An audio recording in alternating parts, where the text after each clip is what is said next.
जय जगन्नाथ फ्रेंड्स। आज मु बनैया जाऊँगी आलू पोटल रसा। से देखु ये मु 5-6टी पोटल नहीं एवं 4-5टी आलू नहीं। पोटल गुड़ी को मु भल भाव में आलू गुड़ी को चोपा छड़ी काटी देछि एवं पोटल गुड़िकर तार मुंडी गुड़ी को मु काटी ना कारण आमे बर्तमान ये आलू पोटल को सिझेबा। तो से मु प्रेसर कुकर रे आलू पोटल को नहीं देछि एवं सेथरे मु किछि पानी देछि। सेगुड़िक भल भाव में गोटे हुइसेल प्रथमे आमे ताको काटी सिझे देवा तापरे मु सेथरे पियाज अदा रसुण एवं टमाटो किछि काटी रखिछि ताकू मु कड़ाई रे तेल दे ताकू भल भाव में सेगुड़िक भाजी देछि। एथरे पियाज अदा रसुण एवं टमाटो सहित आमे सेथरे किछि दालचीनी लवंग गुजराती एवं किछि काजू को मध्य ऐड करिबा। एटा आपन पाखे जदि अछि अवेलेबल ताहले ऐड करिए नहले आपन केवल सेतिकी भल भाव में भाजी देबे। एपरि देखंतु एटा भल भाव में भाजी हिछि। बर्तन आमे को ग्राइंडर रे जार रे ताको ठंडा हवा पय किछि समय देबा एवं ताको तापर आमे ग्राइंडिंग करदा।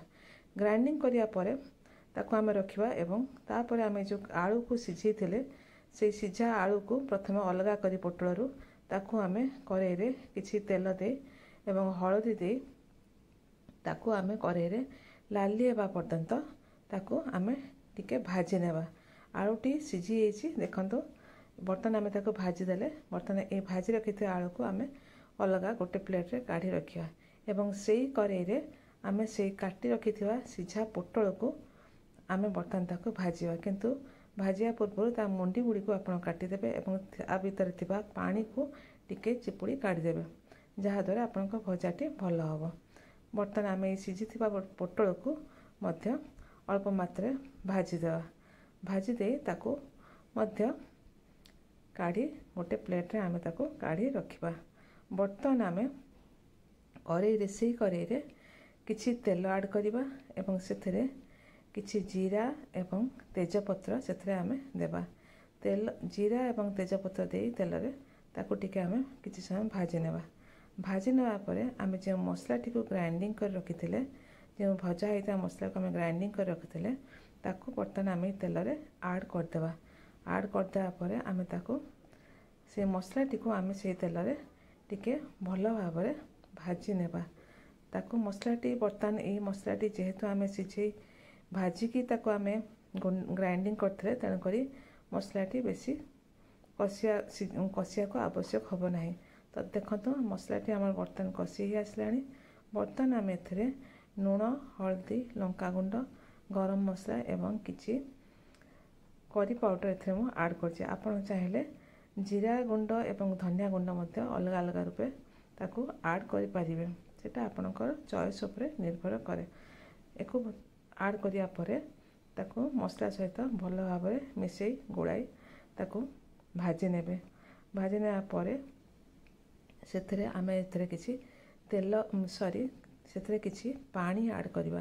पानी ऐड कर देला परे सेटा मसलाटी भल भाव में मिसि जिवो एवं मसलाटी सिझिया को किछि समय आमे ताकू छाड़ देबा। देखंतो पानी ऐड करी मको भल भाव में ताकू मसलाटी को मिक्स कर देली एवं बर्तन ताकू मु किछि समय पय सिझिया पय छाड़ देली एवं किछि समय सिझिया परे सेथरे आमे 2 चामच छोट चामच रे 2 चामच आमे सेथरे बसा दही देबा। दही देबा द्वारा कोन हेता तरकारी स्वादटी अधिका बढ़िताए एवं तरकारी बहलिया मध्य भल होइताए। देखंतु दही देबा परे आमे मसलाटी को पुणी आउटी कषि नेबा। देखंतु बर्तन तरकारी मसलार कलर आसीगलानी। बर्तन आमे एथरे भाजी रखिथिबा आलू एवं पोटल को एथरे आमे बर्तन ऐड कर देबा। ऐड कर देबा परे आमे एहा को भल भाव में गोलाई नेबा मसला सहित जेपरी आमर आलू एवं पोटल मिसी जीव। देखंतु एही परि भाव में आलू एवं पोटल को मसला सहित ऐड करिया परे ताको भल भाव में कषि नेबे। कषिया द्वारा ता देहरे आमर मसलाटी भल भाव में ମିଶି ଯାଇଥାଏ। ମସଲାଟି ଭଲ ଭାବରେ ମିଶାଇଲେ ତରକାରୀର ସ୍ୱାଦ ବଢ଼ିଥାଏ। ବର୍ତ୍ତମାନ ଆମେ ଏଥିରେ କିଛି ପାଣି ଆଡ଼୍ କରିବା, କିନ୍ତୁ ପାଣି ଆଡ଼୍ କରିବା ପୂର୍ବରୁ ଆମେ ତାକୁ ଟିକେ ସିଝିବାକୁ ଛାଡ଼ିଦେବା। ବର୍ତ୍ତମାନ ଦେଖନ୍ତୁ ଆମର ମସଲାଟି ଭଲ ଭାବରେ ଆଳୁ ପୋଟଳ ସହିତ କଷି ହୋଇଗଲାଣି। ବର୍ତ୍ତମାନ ଆମେ ଏଥିରେ କିଛି ପାଣି ଆଡ଼୍ କରିବା। ଦେଖନ୍ତୁ ଏଥିରେ ମୁଁ ଆବଶ୍ୟକ ଅନୁଯାୟୀ କେତିକି ବହଳିଆ ରଖିବି ତରକାରୀ ସେ ଅନୁସାରେ ମୁଁ ପାଣି ଆଡ଼୍ କରିଛି। ଆପଣ ମଧ୍ୟ ଆପଣ ଯେତେବେଳେ କରିବେ ଆବଶ୍ୟକତା ଅନୁସାରେ ପାଣି ଦେବେ। ଯଦି ଅଧିକା ପାଣି ହେଇଥାଏ ତେବେ ତାକୁ ଟିକେ ଅଧିକା ସମୟ ଫୁଟିବାକୁ ଛାଡ଼ିଦେବେ, ଯାହାଦ୍ୱାରା ପାଣିଟି ସେଥିରେ କଷି ହୋଇ କମିଯିବ ଏବଂ ତରକାରୀର ଗ୍ରେଭିଟା ଭଲ ରହିବ। ଦେଖନ୍ତୁ ବର୍ତ୍ତମାନ ମୁଁ ୟାକୁ ଟିକେ କିଛି ସମୟ ପାଇଁ ଘୋଡ଼େଇ ଦେଲି। ଦେଖନ୍ତୁ ତରକାରୀଟି ବର୍ତ୍ତମାନ ଆମର ହେଇ ଆସିଲାଣି। ବର୍ତ୍ତମାନ ୟାକୁ ଆପଣ ଭାତ କିମ୍ବା ରୁଟି ସହିତ ୟାକୁ ଖାଇପାରିବେ। ଏହିପରି ଭାବରେ ଆଳୁ ପୋଟଳ ରସା ଆପଣ ବନେଇ ଦେଖନ୍ତୁ, ଆପଣଙ୍କୁ ନିଶ୍ଚିତ ରୂପେ ଭଲ ଲାଗିବ।